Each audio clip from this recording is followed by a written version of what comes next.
Vous écoutez À Page Ouverte, le podcast qui vous recommande vos prochaines lectures. Un podcast de Raphaël Mariat. Cet épisode évoque des violences sexuelles et peut contenir des propos susceptibles de heurter la sensibilité de certaines personnes.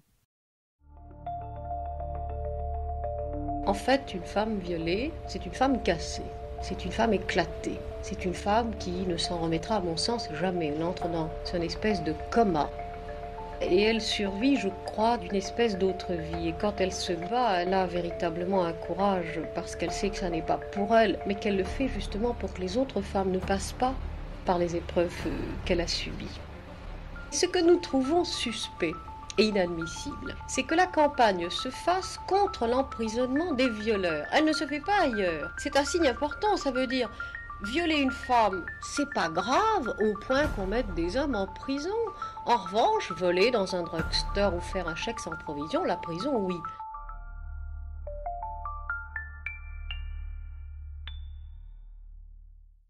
Bienvenue dans cet épisode en écho à une actualité judiciaire majeure. Le 29 octobre 2025, le Sénat a enfin inscrit le non-consentement dans la définition pénale du viol.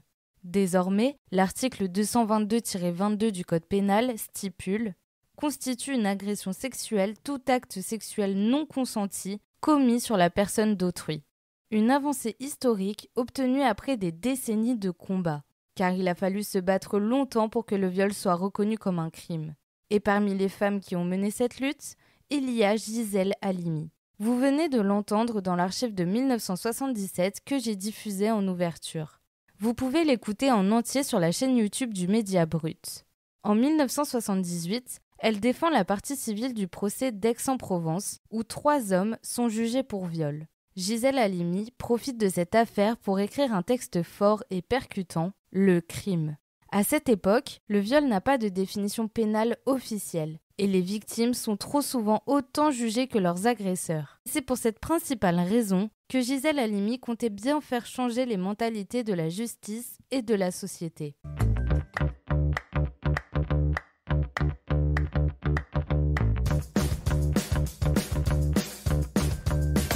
Avant de vous présenter Le crime de Gisèle Halimi, il est important de recontextualiser l'affaire d'Aix-en-Provence qui l'a poussée à publier ce texte.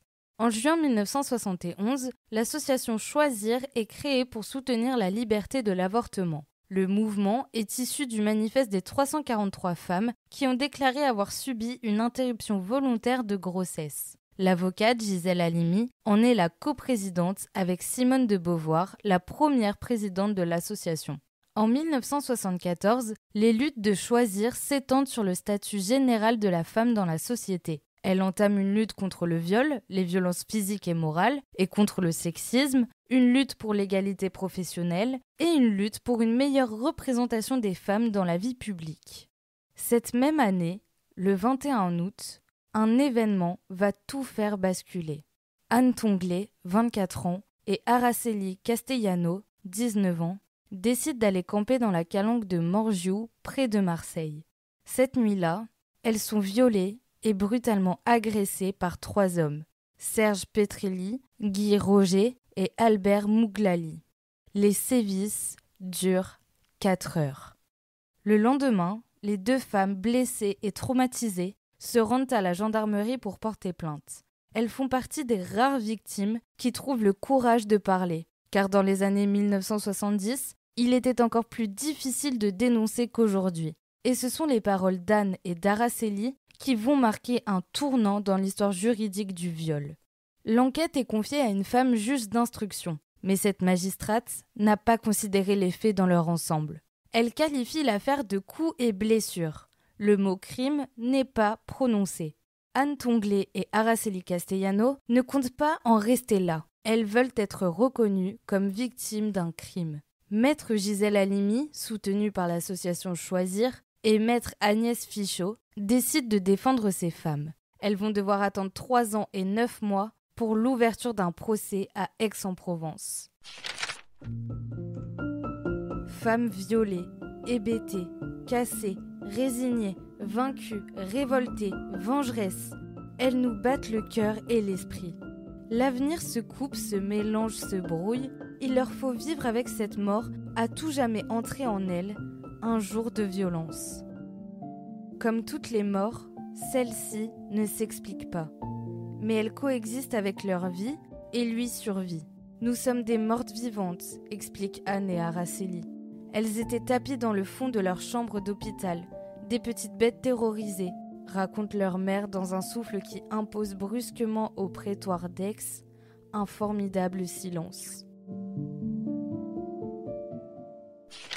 Cette citation est le premier paragraphe du crime de Gisèle Halimi. Dans ce texte, l'avocate féministe cherche à rendre visible la souffrance des femmes violées et à révéler l'ampleur de ce que la société leur inflige. En ouvrant le crime sur cette scène, les jeunes femmes, la mère, le silence du tribunal, c'est pour faire entrer la douleur dans la salle d'audience. Quelques lignes plus loin, elle annonce qu'on l'a accusée de faire le procès du viol. Elle n'a même pas été soutenue par le président de la cour d'assises qui a déclaré « Ici, c'est le procès des accusés, pas du viol ». Cette remarque montre qu'il considère la parole des victimes comme secondaire, presque accessoire, par rapport aux droits des accusés. Il ne s'agit pas d'un défaut individuel du magistrat, mais d'habitudes institutionnelles et d'une culture judiciaire qui relègue le crime sexuel dans un registre mineur. Cela sous-entend qu'un procès pour viol ne permet pas de reconnaissance complète du traumatisme, ce qui constitue une forme d'injustice même si la procédure est respectée techniquement. L'avocate insiste sur la nécessité d'un procès-explication, où la justice ne se contente pas de punir mais expose et déconstruit les mécanismes culturels et institutionnels qui rendent possible la violence sexuelle.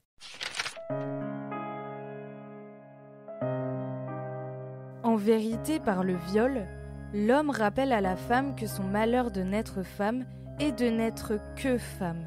Malheur aussi ancien que le monde, traduit avec constance dans la religion, la loi, la littérature, la psychanalyse, le conte populaire, la chanson, le langage, le geste, en un mot, la culture. Car force nous est de reconnaître que les explications économiques, le clivage des classes, idéologiques, société libérale ou société socialiste, sexuelle, la frustration, se révèlent inopérantes à définir le crime. Le viol a toujours existé. Dans ce passage, Gisèle Halimi met en lumière ce qu'on appelle aujourd'hui la culture du viol. Elle se manifeste dans les stéréotypes sexistes, les blagues ou les remarques minimisant le viol, dans la représentation des femmes dans les médias ou la publicité, et parfois même dans les pratiques judiciaires. Déconstruire la culture du viol est indispensable pour modifier les perceptions sociales, renforcer la prévention, assurer une répression efficace et offrir aux victimes un environnement où leur parole est respectée. La répression du viol a donné lieu à un débat qui, comme l'enfer, est pavé de bonnes intentions, hélas, traduite par de véritables incohérences. Disons déjà, parce qu'il est honnête de le faire, que la partie civile, la femme violée, n'a pas voix au chapitre quant à la sanction pénale. Le dilemme est simple, ou avoir recours à la justice, ou y renoncer. La troisième solution me semble être la pire. C'est celle que certains groupes MLF prêchent aux États-Unis, l'auto-justice. Le règlement de compte, la sanction décidée et exécutée par les victimes devenues justicières. Gisèle Halimi a une mission fondamentale, introduire le viol comme réalité juridique et humaine en faisant valoir devant le jury la gravité de l'acte et son impact sur les victimes. Ce qui différencie un crime d'un délit est la gravité de l'infraction et la procédure judiciaire qui lui est appliquée. Un crime, comme le viol, est une infraction très grave, jugée par la cour d'assises avec un jury citoyen et passible de lourdes peines. La répression du viol, bien qu'indispensable, ne suffit pas à elle seule à protéger les victimes ou à prévenir les violences futures. Une peine, même lourde, ne peut effacer le traumatisme subi ni changer les représentations sociales qui minimisent ou banalisent le viol. Gisèle Halimi montre que le procès ne doit pas se limiter à punir. Il doit aussi remettre en question les idées reçues sur les relations entre hommes et femmes et à aider la société à mieux comprendre le viol. Punir le crime n'est qu'une partie du rôle de la justice. Elle doit aussi protéger les victimes en leur donnant une parole reconnue. Les éditions Lamartine ont publié en 2012 la sténotypie intégrale du procès d'Aix-en-Provence. Elle est précédée du texte Le crime, dont je viens de vous citer quelques passages. Je ne vais pas entrer dans les détails du procès en lui-même, car les descriptions des agressions et du viol commis sont très lourdes. Je peux en revanche vous parler de la plaidoirie de Gisèle Halimi, prononcée le 3 mai 1978. L'avocate explique à nouveau les conditions du dépôt de plainte des victimes. Elle regroupe les remarques faites sans remords, comme par exemple « Mais tu as vu comment tu étais habillée ?» ou encore « Tu es sûr que tu ne l'as pas provoqué ?» Et ensuite, elle parle du consentement, celui qui a été inscrit seulement il y a une semaine, en 2025, dans la définition pénale du viol. Ce procès représente donc une autre régression.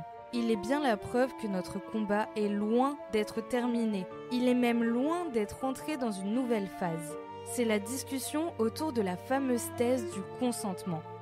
À peu près 99 fois sur 100, quand une femme est violée, il n'y a pas de témoin.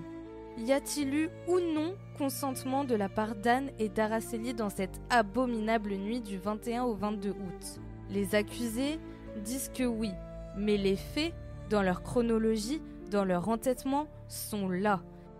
Et les faits, mesdames et messieurs, ce ne sont pas les faits rapportés seulement par Anne et Araceli, ce sont les faits retenus, reconnus en partie par les accusés, constatés par des pièces, certificats médicaux et autres, relatés dans des procès-verbaux et d'auxiliaires de la justice.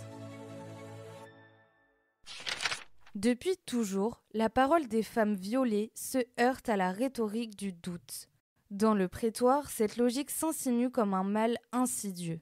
Puisqu'il n'y a pas de témoins, puisque les corps ne portent pas toujours de traces visibles, alors le viol devient une hypothèse, et non une certitude.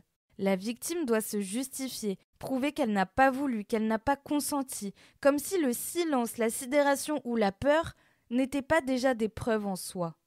Dans les affaires de viol, le corps de la victime devient la scène même du procès. La procédure exige qu'il parle, qu'il démontre ce que la parole ne parvient pas toujours à prouver. Les certificats médicaux, les rapports d'expertise, les traces de coups ou d'ADN deviennent les instruments de la qualification pénale. Et lorsque le corps demeure silencieux, sans marque visible, la justice s'autorise souvent à douter, comme si l'absence de blessure équivalait à l'absence de violence. Reconnaître la parole comme un élément probant à part entière, c'est admettre que le viol ne se laisse pas toujours constater, mais se raconte. Mais il y a également un autre problème dans ce doute judiciaire.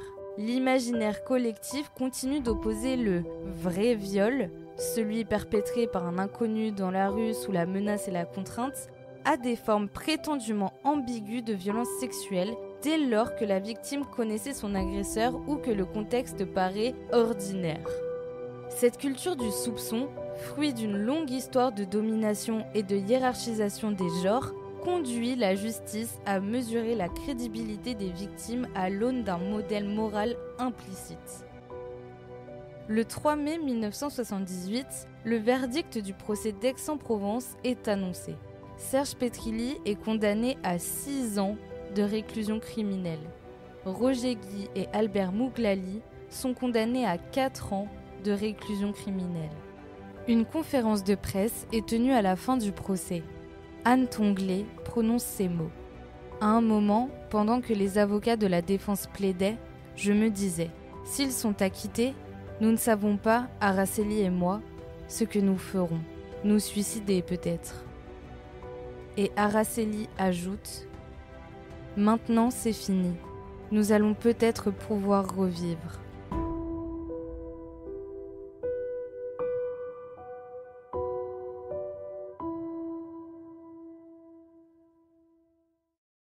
Certaines victimes ont eu le courage de mettre par écrit leur histoire. Julia Foyce raconte son viol subi à l'âge de 20 ans dans le livre « Je suis une sur deux ». Avec son écriture directe et sans filtre, elle explique comment elle s'est reconstruite et nous fait part du procès de son agresseur. L'une des affaires les plus marquantes de notre époque est celle de Gisèle Pelicot. Sa fille, Caroline Darion, a publié « Et j'ai cessé de t'appeler papa », dans lequel elle raconte comment elle et sa famille ont découvert les crimes commis par son père, Dominique Pelicot. Dans La Consolation, Flavie Flament revient sur les viols qu'elle a subis dès l'âge de 13 ans. Victime d'amnésie traumatique, ces traumatismes ont ressurgi dans sa mémoire 22 ans plus tard. Voilà, la parole des victimes doit être reconnue par la justice et la société. Alors il faut continuer à faire évoluer le droit pour notre protection.